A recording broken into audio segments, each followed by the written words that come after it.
Hello and welcome to another episode of The Average EV. On today's episode, I'm going to be talking about the biggest misleading statement about EVs.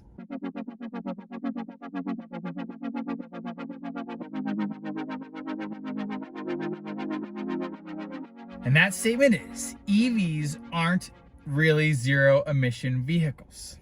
And while that is completely true, it just does not paint the full picture of EVs and the intent of EVs and this transition we're going through for transportation. So EVs do use energy that's created by the use of fossil fuels. I'm not going to dispute that. But EVs are far more efficient at using the energy produced by the fossil fuels. So some research shows of all the energy produced by the internal combustion engine, only 16 to 25% of it is actually used to propel the vehicle forward. The rest is lost for various reasons, which you all can see in the article that I'm going to link for you all. For an EV, of all the energy that's in the battery, 87 to 91% of that is actually used to propel the vehicle forward, and the rest is gone due to losses. So that just shows that EVs are way more efficient at using the energy that's created by the fossil fuels for ICE, oil, and for EVs, coal or whatever, a whole host of energy sources depending upon where you live. So next, EVs' energy is from the grid.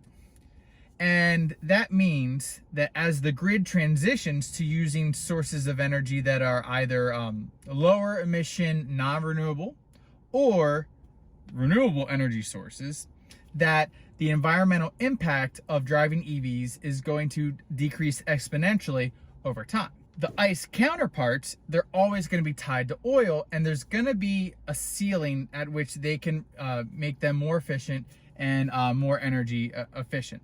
Some ways that they can make ICE vehicles more efficient is by changing the body of the vehicle to be more aerodynamic, by adding hybrid drivetrains, by working to make the combustion engine a little bit more efficient. Those are all things that they could do, but there's eventually, like I said, going to be that ceiling. EVs, on the other hand, there's a really high ceiling. There could eventually be a point where they only use renewable energy sources. And companies like EVgo and Electrify America are doing things so that their chargers are completely renewable energy sources. Now, I'm not saying to get rid of internal combustion engine vehicles. I mean, there are so many applications where ICE vehicles are just better. Example, cargo, trucks moving heavy loads. It's just better, and there may not be any replacement anytime soon. I know Tesla's talking about stuff, but who knows if that's ever going to actually come to fruition. But I'm just tired of hearing people come up with these reasons to not get EVs that they just aren't true.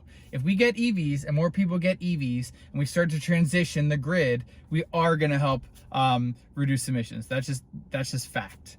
And continuing to drive internal combustion engines and saying that, well, EVs aren't really that much better, they are that much better, and there's data to show that. So I hope you all check out that article to kind of see what they're saying. Now, I think it's very realistic for the future for there to be a 60% ICE vehicle, 40% EV vehicle, and that will reduce emissions greatly, and also I would think not tax the grid too much. Another thing too with that, with decreasing the amount of oil we need, is that's going to reduce our reliance on oil supply from corrupt foreign entities, which is a huge issue and also causes oil prices to change so much because they can literally do whatever they want. I hope you all enjoyed this episode of The Average EV. If you did, please give me a like and subscribe down below. It helps me reach more people and spread information regarding EVs. Also, I want to try something new. Down in the comments, tell me what you want to hear about EVs in 4 minutes or less. I'd love to see what you all want to learn about when it comes to EVs, and I can start to direct my content towards your needs. Again, hope you enjoyed listening, and I'll catch you all next time.